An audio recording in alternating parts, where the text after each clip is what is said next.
Welcome to the JDC West 2021 Not-for-Profit Case Presentation, sponsored by the Associates. Thank you to our judges, Sam McLaughlin from RBC Dominion Securities, Susan Goldie from Narima Consulting, Lorianne Dewick from IJM Canada, Monica Menegri from Element Realty, Charlene Rock from Victoria General Hospital Foundation. Competitors will have a maximum of 20 minutes to present. Immediately following the presentation, judges will have a total of 5 minutes to ask the presenters questions. I am our academic moderator who will be timekeeping and controlling the overall flow of the presentation.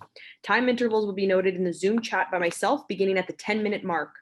Following the presentation, I will facilitate the question and answer period. Judges will indicate their intent to ask a question while using the hand raised function, which I will call on them to indicate the next question. No questions or comments will be permitted from the audience at any time. The audience is also prohibited from communicating to the presenters in any forum, including Zoom or via other mediums during the presentation or questions. If you are an observer, please ensure that your camera is off and microphone is muted. Once the question period has begun, the Zoom meeting will end. Competitors, you are free to begin.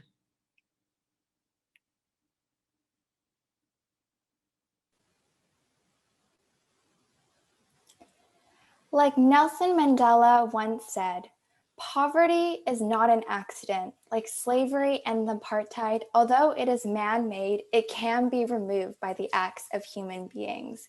And together we have a choice to use our choice to amplify the voices of vulnerable women and children that may not have a voice, but so desperately need us for their rescue. And you, the International Justice Mission of Canada, have done exactly this.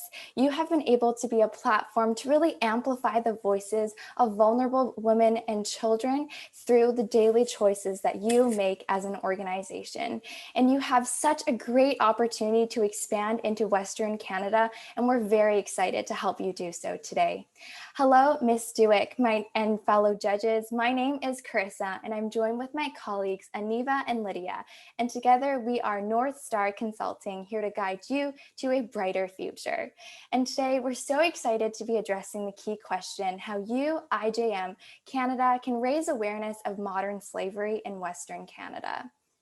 And we know that this is a hefty question, so we have boiled it down to our overarching strategy, which is your choice, their voice, really focusing on the daily choices of Canadians and how they can amplify the voices of those who need our help.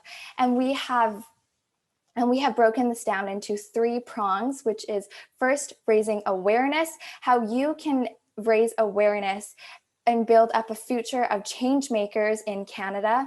And then secondly, looking at how you can raise funds and really break down some perceptual barriers that are faced by many Canadians to help reach your funding goals. And then lastly, more of a long-term vision, looking at how you can raise voices and build credibility to be a partner of the Government of Canada. And all of this is to help you reach your North Star metric, which is the number of women and children you can rescue and restore from modern slavery. So to dive into our first strategy, which is to raise awareness. Right now, we know that there's great potential and future in your campus chapters. You have a large goal of opening up to 4 new campuses in Western Canada. And we know that historically, there have been some closed chapters in SFU and UVic due to inactivity. And an insight that we have derived is that maybe perhaps the values of these chapters are not clearly communicated or aligned to some of the common goals that we have as students, such as developing personally and developing professionally. So this is a huge impact as you are missing some opportunities to raise a conscious and justice-driven generation through the next chapter of students. So with this said, you really need to clearly communicate the value and build up a succession of future student leaders and change makers through these campus chapters. And we're so excited to be addressing the question how you can build up a generation of student leaders in Western Canada. So in order to answer this first question and raise awareness specifically among students in Western Canada, we recommend finding and growing campus champions. These champions are not just ordinary students. They are university students with the potential to help you, IJM, expand your mission and expand your impact to the Western Canada side. And to really paint a picture of who a campus champion is, we'd like to introduce you to Passionate Pam. She's currently a 4th-year international relations student attending a university on the West Coast. There is currently no IJM chapter at her university, so she doesn't know how to get involved, although she does have awareness of the organization of IJM. Furthermore, Pam is very passionate about social issues, especially eradicating modern slavery. She also has a very strong personal and professional network as she's a fourth-year student about to graduate soon. So we believe that by targeting students such as Pam, she would be the perfect campus champion to help you expand your awareness to Western Canada. Now, we've broken this down into two parts. Firstly, finding those students who would be perfect campus champions and helping to push them to actually start these clubs and open up the chapters at their schools. Specific areas and subject matters that you can touch are political science, criminology, international relations, law, and business. We also recommend you tap into channels such as LinkedIn, social media, and even attending some conferences, virtually of course, and some online events to meet these students and encourage them to become a campus champion. After finding the campus champions, we recommend that you start to grow these campus chapters and really set up the chapters for success so that even when students such as Pam graduate, there's still a strong line of students who are there and a strong succession plan in place. So to ensure that you can grow these campus chapters, firstly, we recommend you provide a framework for these students, a yearly event plan, or even a budgeting schedule. We also recommend you provide them support through an industry network of professionals who would be willing to speak at their events. And lastly, financial resources, as we know that you currently have $8,000 allocated towards growing these campus chapters. So with $2,000 per campus with 4 campuses, that would be able to ensure you use your entire budget. And overall, the impact of this recommendation is that not only will you be able to successfully start these campus chapters on the West Coast, you can also sustain the IJM campus chapters at 4 new institutions, really doubling the impact that you have among students. In terms of how this will be brought to life, you as a development program coordinator would be reaching out to the Eastern schools for resources to provide outreach for those Western school chapters. And the Eastern school chapter president would be compiling a document of resources to help Western schools start up their own very chapter. Now, in terms of what exactly you'll be doing is that you would select Western schools within major cities such as Vancouver, Calgary, Winnipeg, as well as Regina, and cold call utilizing that criteria that Lydia just mentioned, as well as providing those resources that those Eastern schools would be providing and where they saw success. Now, diving a little deeper on these Eastern schools, in terms of what resources they'll be providing a general overview of when they were started in operation, how many members they've been able to achieve throughout the years, and really highlighting their accomplishments. They can highlight what worked and what didn't, and what action steps they took to overcome those major challenges.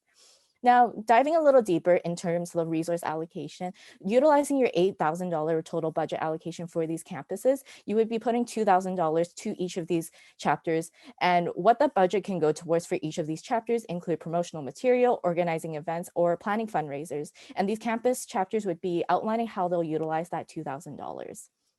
But in terms of the long-term outlook, a few key performance indicators we want you to keep in mind today are the number of campus chapters you'll be able to reach, total members across each of these chapters, and the total dollars raised towards IJM. And in terms of the long-term impact you'll be able to see is the ability to scale into smaller universities in Western Canada and all across nationwide. So after we've addressed how to raise awareness to your campus chapters, we want to look at how you can raise funds to the greater public. Right now, we see that there are some perceptual barriers that are actually hindering your donations. You have a hefty goal of raising $4.84 million by the end of this year in Western Canada, and we've identified 2 perceptual barriers that might stand in your way. First, Canadians might be thinking, this issue of modern slavery is so big, there's nothing that I can do.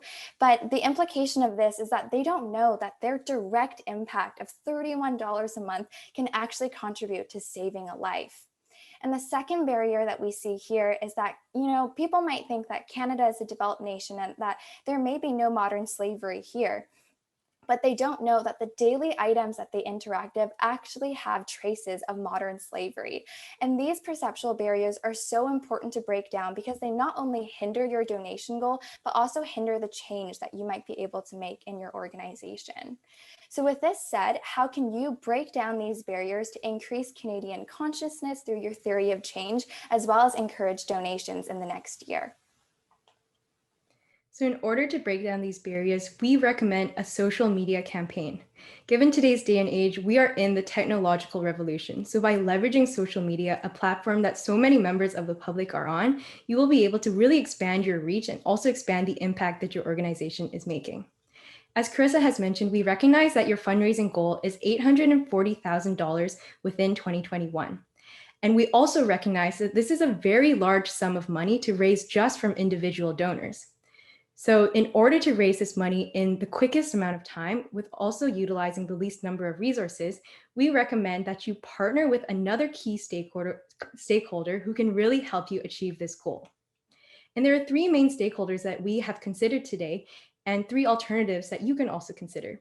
Firstly, influencers, such as YouTubers, TikTok stars, and social media influencers. Secondly, are religious organizations, such as churches in the nearby area. And lastly, are corporations, specifically those that also focus on eradicating slavery from their supply chain and have a national presence in Canada. And in order to pick the best alternative for you, the IJM, to move forward with for this partnership, we have assessed these three alternatives on a decision matrix. We looked at the criteria of firstly, mission alignment. Does it align to your North Star metric, which is reducing the number of women and children who are currently in slavery? Secondly, resource availability in terms of how much money and reach they have with their given platform. Thirdly, feasibility in terms of timeliness and cost. And fourthly, sustainability. How long will you actually be able to sustain this partnership, and how many years will you be able to continue your mission? So firstly, looking at influencers, which include the TikTok stars and YouTubers, we recognize that the influencers may be a potential alternative. However, when it comes down to the mission alignment, these influencers may be a more sensitive area because your organization's reputation would then be tied to their own brand reputation. There also may be conflicts of interest as several brands may be approaching these influencers, especially in today's age. The second alternative we considered were religious organizations. And the main reason why we believe you shouldn't move forward with this is because they are financially less secure and their reach and platform is lower too. So that leads us to the third alternative, which is a partnership with a corporation. Not only are most corporations financially available with more financial support, but they can also have a wide reach. And we will make sure that you find a corporation that agrees with your mission and has removed slavery from their supply chain. So moving forward with this corporate sponsorship, what exactly the partnership will look like is a matching campaign. Now, once again, this will be a social media campaign focused on the key topic of slavery and how slavery isn't a topic that should be brushed under the rug anymore. It's something that we need to talk about. And by launching this campaign, you can really reduce those perceptual barriers that Carissa has previously mentioned. In terms of the tone, we suggest you have a serious and shocking tone, but also an empathetic tone so that the public can really educate themselves through this campaign. There are three key parts of this campaign that we would like to highlight. Firstly is the education component. On channels such as Instagram and Facebook, we recommend that you have a Let's Talk About series where essentially the blank will be filled in by different items that individuals may own in their life that they may not know is created by a slave in a different country. For example, let's talk about your phone. Do you know where that was made? Or let's talk about that new purse you bought. Do you know where that was made?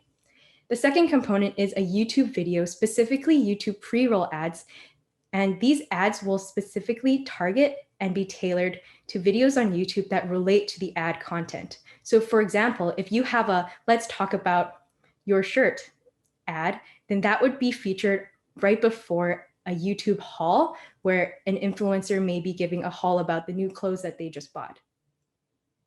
And lastly, as for the matching campaign and how the corporate partnership will play out, we really want you to focus on the key message that through a matching partnership, not only will you be able to double donations, but also double the impact that IJM is creating. And in terms of the individual donation incentives, we really want you to spread out the key message that an individual donation can and will save a life. For example, we also recommend you tie qualitative equivalents to these quantitative donation amounts. $31 means that an individual can send rescue to a child in slavery, and $100 means that an individual can send restoration to a now free mother. These aren't just simple dollar amounts, these are real life people and real lives that are being impacted. In terms of how you'll be bringing this campaign to life, with the help of your fundraising coordinator, who would be reaching out to the corporate partners for this matching program, and your communications coordinator, who would be developing the social media campaign, we believe that these are two key assets to really leverage during this campaign. Your fundraising coordinator specifically would be identifying the network. Start by tapping into your current network of donors and identifying what corporations could be potentially matched with. And following that would be a cold email. Outline the opportunity set out for IJM and set up a meeting for any potential details. A sample partner we've provided today would be Patagonia, for instance. Now, your communications coordinator, the key activity would be really breaking down that social media campaign. So a sample ad we wanted to highlight today would be, let's talk about your phone. We want you to start by providing a local fact, such as Canada imports more than $7.6 billion from countries where there's risk of slavery, how you, IJM, is helping. And moving on to the next part of it is raising the question to the audience how they can help and provide options for that viewer. And then with an ultimate call to action to go on the website, sign a petition, or donate. Now, in terms of the budget breakdown today, we've highlighted 3 key marketing activities to utilize with that $10,000, with content creation, Facebook ads, as well as YouTube ads, with a targeting strategy of those lifestyle videos and an audience in Western Canada. But in terms of the awareness and how many people you can convert, you can expect 18,000 users to be converted with an average donation size of $30, bringing a $562,000 pre-match contribution rate. But in terms of the long-term strategy, few KPIs to keep in mind are your impressions, conversion rates, as well as site visits, and the long-term impact is to expand the strategy nationwide. After that, we want to look at how you can raise your voice specifically with a government, through the government. Right now, we know that there is a large sustainable opportunity for change. You have an awesome goal of being a credible partner to the Government of Canada as a consultant on justice-related issues. And where you are now is you're working hard every day to rescue and restore these vulnerable women and children. But where you can be is really being a partner to end modern slavery systemically through the root, through the government. And one thing hindering this is right now you need to build and establish that credibility, and you must clearly communicate this in the eyes of the government. So with this long-term goal in mind, how can you clearly establish and create and communicate your credibility as a strong potential government partner? And in order to answer this question and really set your organization up for success to raise voices, not just now, but in the future, we would like to talk about the power of impact reporting. Essentially, impact reporting allows IJM to showcase their impact, your vision, and your theory of change all in one place. And by creating this impact report, you can approach the government confidently with concrete evidence of the work that you've done and your solid plans for the future. What will be included in this impact report are 3 key areas that we believe you should highlight. Firstly, what you've done in the past. You have saved thousands of women and children from slavery, and you've raised $4 million in fundraising and contribution just in 2020 alone. You should also share what you're currently doing. You have 4 campus chapters and you're working on doubling that to 8. You also have a strong network of supporters behind you that'll help you reach your 2030 goals in the future and make you the perfect candidate to partner with the Government of Canada.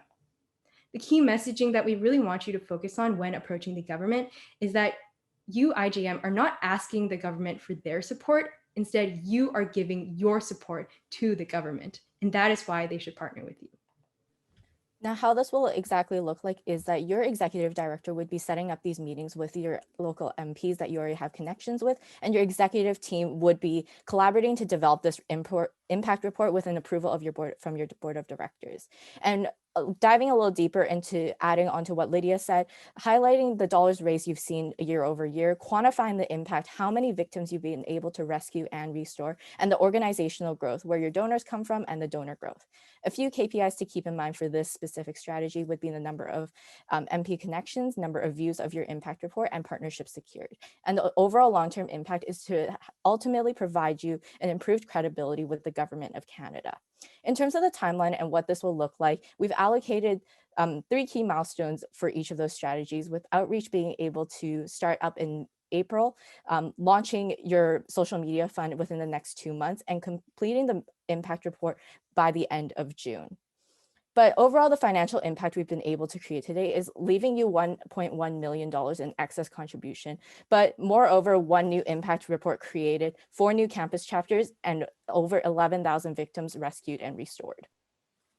One key risk we would like to highlight is not able to find suitable chapter leaders, and a mitigation here is to reach out and ask university faculties for references, and we're happy to dive into Q&A later on risks and mitigations.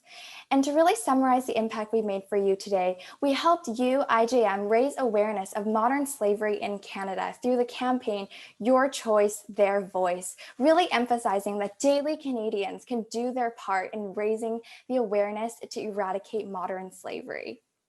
And we know that today that your organization possesses the power to enable daily Canadians to use their voice. Thank you, and we welcome any questions you may have. Thank you, delegates. Judges, you may use the raised hand function to ask any questions. Let's begin with Sam. Yeah, I'm going to steal somebody else's idea when I don't have a great question of my own. Could you go into your risks and mitigations a little bit further? We didn't quite have time to read that. Definitely, happy to. Sorry, Susan.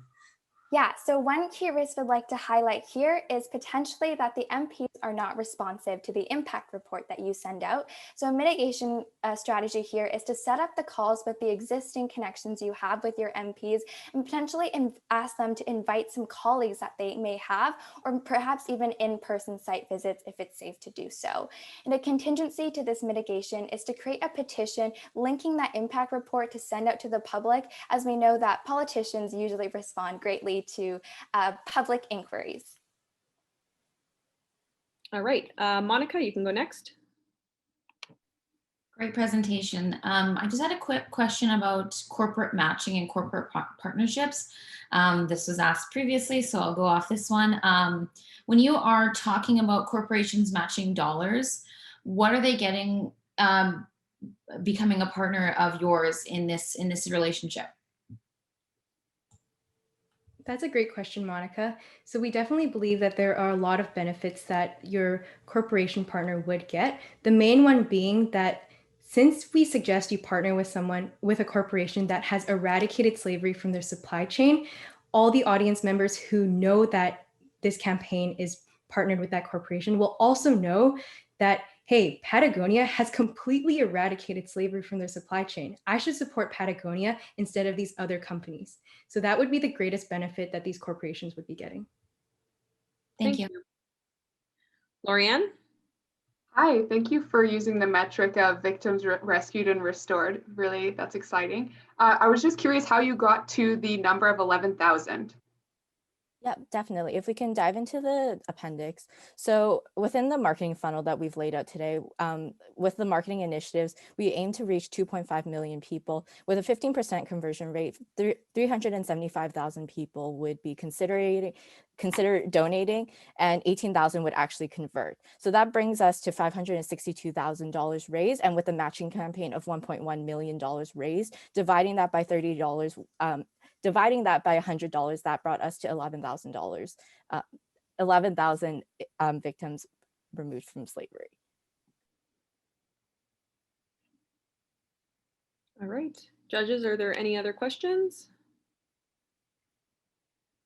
Yeah, Charlene? Yes, thank you very much for that very interesting presentation. I was just wanting to sort of get a sense, have you given any thought to when you talk about rescue, is there the opportunity for someone who has been rescued or someone to give their story? There's nothing that donors like to see more than where they see that they have made a difference and the impact comes through someone's lived experience and a story. So that how it's impacted their life personally. Thank you so much for your question. So we definitely know the power of emotions and storytelling, especially with these victims that have been able to been restored through IJM. However, we do recognize some of the risks that might be, since these individuals may be at risk. And of course, you can definitely share their story, but make sure that the consent is there and that it is properly communicated, especially on such a sensitive topic. Thank you. We have time for one last question if the judges have any more questions.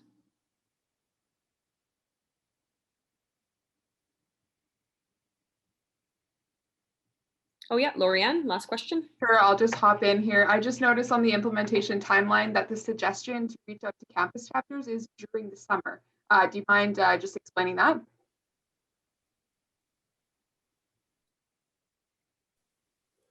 Yeah, definitely. So typically during the summer, school clubs utilize that time to really plan out and flesh out that the overall goals that they want to set out during the school year. So giving that time without actually telling them to recruit immediately would allow them to really secure their vision and the timeline and what their ultimate objectives are throughout that school year. So that's kind of why we recommended you to start right in the summertime.